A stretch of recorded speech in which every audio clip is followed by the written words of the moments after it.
Today, I guess I just wanted to speak generally about the season, generally about the place we are in the world. I was going to do an extended conversation about some of my favorite pieces of culture, and I guess I'll go over that a little bit. But people are still struggling with the ongoing vibe shift in the political community. And as is usually my habit, because I'm a white person, fall evokes a kind of weird sentimentality for me. And I've kind of been thinking back across how times have changed since I was a child in the 1990s to the 2000s to where we are now. It's probably a very standard fare for this vlog, but there's this question that I ask a lot about. I ask this question periodically, and the question comes down to really get stock of where we are now. What was the last piece of culture that you really consumed that made you feel alive? That made you feel like you were really in the moment, that felt like it was communicating something profound to you. When I say the last piece, I don't mean like, okay, I watched Casablanca the other day, or I read the Bible on Thursday, or I heard a really good homily. What I'm talking about is sequentially in time, what is the piece of culture that was produced the most recently that you feel you see it and you immediately think to yourself, this is something that will last the course of time. This is something that I can show to my children. This is something that I think is going to be a really special piece of media going on down through the years. And people have a very difficult time with this. People usually have movies they particularly liked in any given year, but as I've discussed many times on this show, the movies that we like these days, usually we like them because they're not horribly bad. They're not insulting to our intelligence. And because of this, really we have a very mediocre selection of media that goes on. It's not something, no one's going to remember The Green Knight in 10 years. No one's going to remember The Northman either. And the Dune movie, I famously said that they couldn't make it a good movie. It was good enough for a film, but again, it was incredibly forgettable. The images existed, but there wasn't any kind of soul to it. I didn't know what I could take to my own life. And more, as I said on this channel, we feel a distinct absence in our own lives because we can't translate the culture we consume into anything that we can really take into our ordinary lives. I see Dune on the movie theater, and it's an experience that exists on the movie screen, and it exists completely in its own world. And then when the movie goes off, I enter my ordinary life, and I am not going through my ordinary life with any more poetry or any more optimism or any more pessimism. It's an entertainment product, and I experienced it as such. What's the last piece of media you remember experiencing that was not just an experience of media, but actually had kind of, you walked out of the theater, or you walked out of the gallery, or you put the book down and you looked around at your surroundings and things looked different. Things looked like there was more possibility, or there was more danger, or something had changed in a profound way. You used to get this experience all the time. And I know I mentioned this piece, this movie or this TV show all the time on this channel, especially around this time of year. But I can't think of anything more recently than this TV show. And that was the 2014, I think it was the Cartoon Network show, Over the Garden Wall. Again, everyone knows that I like this like this film. It is a miniseries that is comprised of about 10 episodes that are 20 minutes long. So when you sum them all up, you end up with a fairly long movie. The episodes are all animated. And while they are kind of self-contained episodes of a sort, the themes that are found in each of them build into a larger movie, so that by the end you've got a character arc, you've got character development, something's communicated to you, and the episodes kind of are drawn together. It's a little bit like Neil Gaiman's Sandman.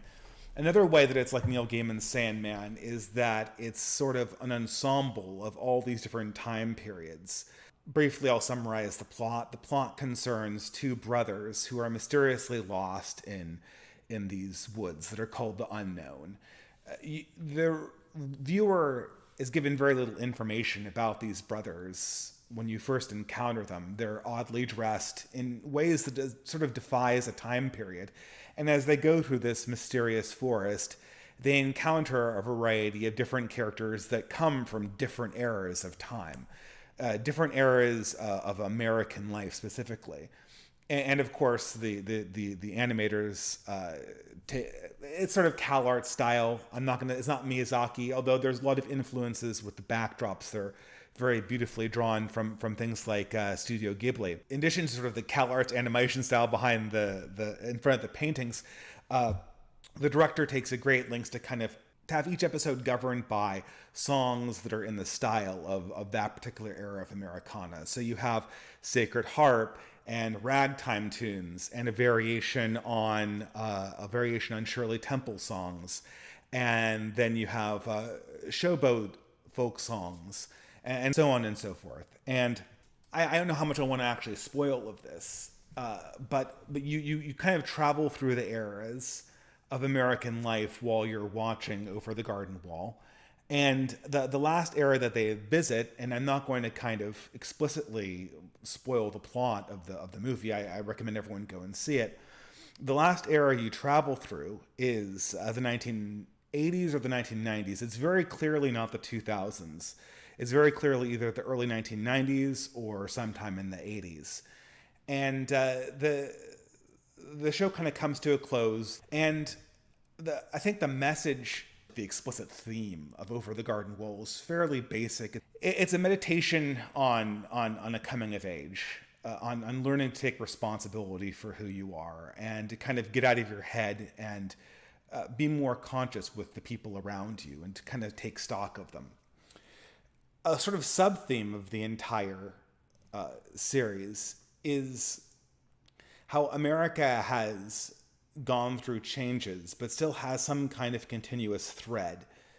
There's a continuous thread of meaning and narrative that all of the characters participate in, and even though it seems like the time frames that Over the Garden Wall depicts jump forward and backwards in time by 100 years or so, the themes are always the same. The themes are always one of exploration and longing and pilgrimage, and of course that classic American struggle to find a home in the wilderness, to be confronted with a sort of hostile new continent, and still kind of trying to be exploring a new place, but arrive home at the end of the entire you have to arrive home at the end of the entire adventure. And the fact that, again, the time periods vary, it serves to kind of link up this sort of, I don't want to say saccharine, but this kind of very played out theme of responsibility and coming of age and finding a home. And it weaves it into a tapestry that expresses the modern characters' struggle in terms of what other characters were trying to procure for themselves in the past. Over the Garden Wall came out in 2014, I believe, and I'm practically amazed that it ever got made that late in our cultural decline. The cast is almost entirely white. The periods they depict are almost entirely white. It has a very distinctly European American flavor to it.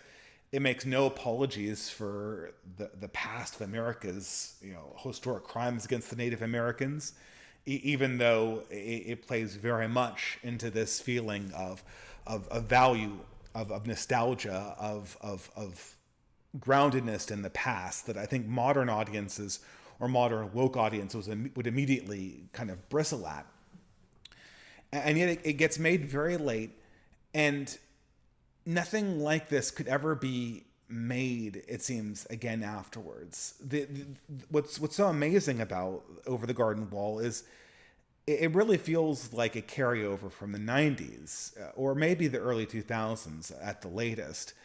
But in the 90s, there was this notion that America was America, that America was continuing forward a tradition, that it would always continue forward, and that we were part of a common story and common collective.